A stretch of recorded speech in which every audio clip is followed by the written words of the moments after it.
첫 번째 가장 우리가 관심을 두는 부분이 삼권 분립과 사법체계 근간을 흔드는 이 것이다. 수사권하고 기소권을 만약에 국정조사위원회에다 주면은 이거는 삼권 분립과 사법체계 근간을 흔드는 일 대통령으로서 할 수도 없고 결단을 내릴 수 없는 아닌 사안이다. 이렇게 얘기를 했는데 우리 이진gun 교수님.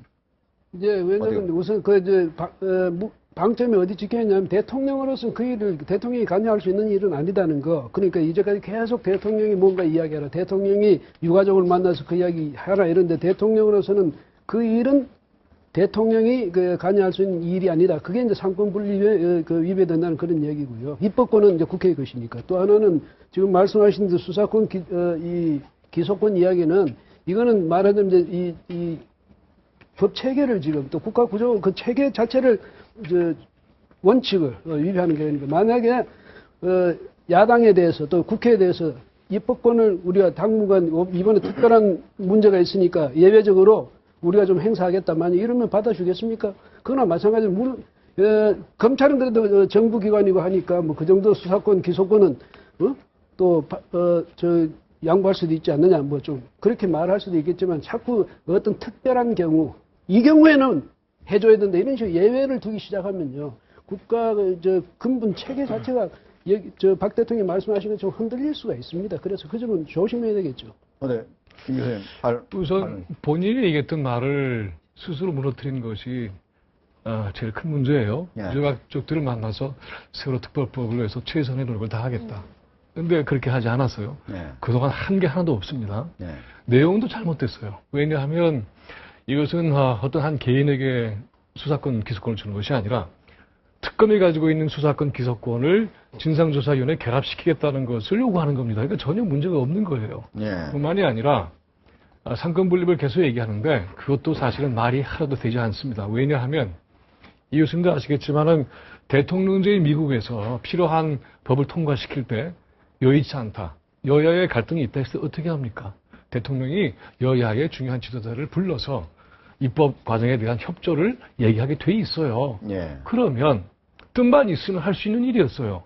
그러니까는 정부가 법을 통과시켜서 법을 제정하고 통과시킬 수는 없는 거죠. 그건 당연해요.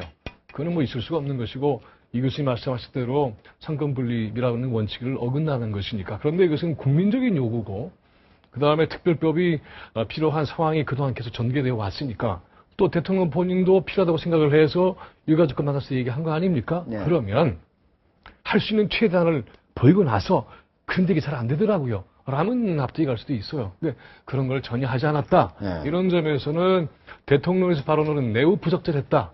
앞으로 상당히 문제를 삼아서 논란을 해야 되는 매우 중요한 출발점이 됐다. 저는 이렇게 생각합니다. 우리 황태전 평론가님. 예. 그래서 저는 말이죠. 이게 오늘 마침 보니까 세월호 침몰 5개월 되는 날이에요. 5개월 되는 날이고. 4월 16일 날. 그렇죠. 9월 16일. 150일. 예. 그 다음에 수사권, 기소권 문제는 보면은 이제 보수 진영에서는 그것은 법치주의에 어긋나는 일이고 상권 분립에 그건 도전이다. 민주주의에 대한 도전이다까지 심한 얘기를 하고 있고 또 보면은 또 좀 진보 진영에서는 무슨 소리냐. 특검이란 자체가 국가의 기소권에 있어서 예외를 인정한 것이고 앞서 우리 김민웅 교수님 말씀하신 대로 이번의 경우 진상조사위원회 특검권을 달라는 것 아니냐. 특검권을 결부시키면 되는 것 아니냐. 그렇죠. 무슨 차이가 있느냐 이런 얘기인데 그 부분에 있어서는 사실 이거 365일 논쟁에도 끝 안 납니다. 진짜예요. 365일 끝 안 났는데 저는 오늘 박근혜 대통령이 오늘 이 말씀하신 국무회에서 저는 뭐 과연 이것이 적절했느냐. 내용에 있어서는 어차피 보면 둘 중에 하나를 선택할 수밖에 없는 그런 상황이에요. 그렇다면은 그런 상황에서 무언가 대통령 그동안 4월 16일 날 세월호 침몰하고 5월 19일 날 대국민 담화 발표하고 7월 10일 야당 지도자들만 잠깐 이야기하고 아직까지 아무 얘기 없었거든요. 뭔가 그동안 세월호 유가족 야당에서 그런 얘기했죠. 대통령 입장 밝혀라. 밝힌 거예요. 밝히고 어떻게 보면 이 부분에 대해서 물론 반론도 있을 수 있고 앞서 우리 김민웅 교수님 말씀하신 대로 앞으로 후폭풍이 만만치는 않을 겁니다. 그러나 대통령이라면 언제까지나 보면은 이 세월호 전국의 늪에서 빠져갖고 그것도 그나마 야당 여야가 그렇다고 전혀 노력 안 한 거 아니잖아요. 두 차례 그래 8월 7일 날 한번 합의했고 8월 19일 날 한번 합의했지만은 그것을 야당 내부의 문제인 것인지 야권 내부의 문제인 것인지 그 내부에서 지금 좌초되어 있고 야당은 완전히 리더십을 상실한 상태에서 지금 보면 내용에 빠져 있고 이런 상태에서 뭔가 대통령이 자 나의 입장은 이것이다.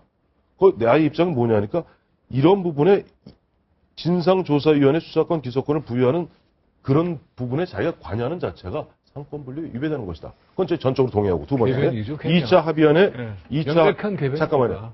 그 궤변이라고 보시는 분도 있고 저는 이건 정확히 맞는 말씀을 하신 거고 다만 타이밍에 있어서 과연 야당이 지금 내용이 잔뜩 빠져 있는 이 시점이 적합한 것인가 이런 부분에서 좀 빠르다는 느낌은 있지만 네. 언젠가는 매듭을 지어줄 부분이라면은 대통령이 어려운 결정이지만은 오늘 할 말씀을 했다. 좀 그렇게 평가하고 있습니다. 그러면 제가 대통령의 입장을 확인하고 싶은 것이 국민들의 관심이냐.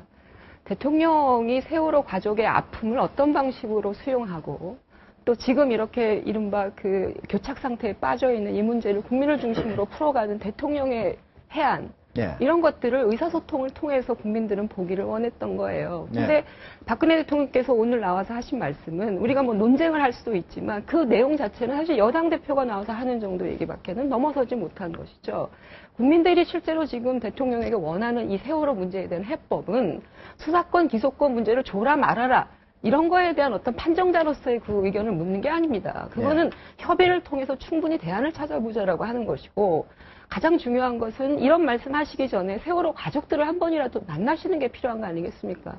그럼 그들과 의견을 서로 나누고 그럼에도 불구하고 우리가 할 수 있는 일이 무엇인가에 대한 어떤 해안을 보여주는 이런 과정들이 우리에게는 없다라는 거예요. 우리가 여당 당대표가 나와서 똑같은 얘기를 계속 반복해야 될 이유가 지금 있는 거냐라는 것이죠. 정치적으로도 도움도 안 되고 또 지금 가슴 아프게 문제 해결점을 찾지 못하고 있는 세월호 유가족에게도 도움되지 않는 해법을 주지 못하는 이른바 제자리 걸음이었다. 이렇게 보고 있습니다. 제자리 걸음 정도가 아니라 더 이상 이거 가지고 거론하지 마라 하고 막아버린 거죠. 그래서 전국의 돌파의 여지를 저는 주지 않았을 뿐만이 아니라 대통령이라는 사람이 국민의 이러한 고통과 희생에 대해서 이 정도로 차갑게 대응할 수밖에 없다고 한다면 향후에 전국은 캄캄하구나. 이런 차가운 심성을 가지고 있는 대통령의 최고 지도자들이 있는 나라에서 우리 국민들이 행복하게 살 수 있을까에 대한 깊은 우려가 오늘 정말 심각하게 들었습니다. 저는. 알겠습니다. 지금 한마디 뭐 해야죠. 저도 보면은 가장 중요한 게 우리나라 대한민국 대통령은 이른바 세월호 단원과 유가족만의 대통령이 아니다. 대한민국 5천만의 대통령이고 그럴 때는 어쩔 수 없이 조금 일부 보면 그쪽 세월호 유가족들 그 아픔을 갖다 누가 모르겠어요. 그건 그것이고 나라 운영은 나라 운영대로 끌고 가야 되는 것이 대통령의 책무다. 그런 부분에서 대통령이 할 일을 한 것이다. 저는 그래서 말씀드린 겁니다.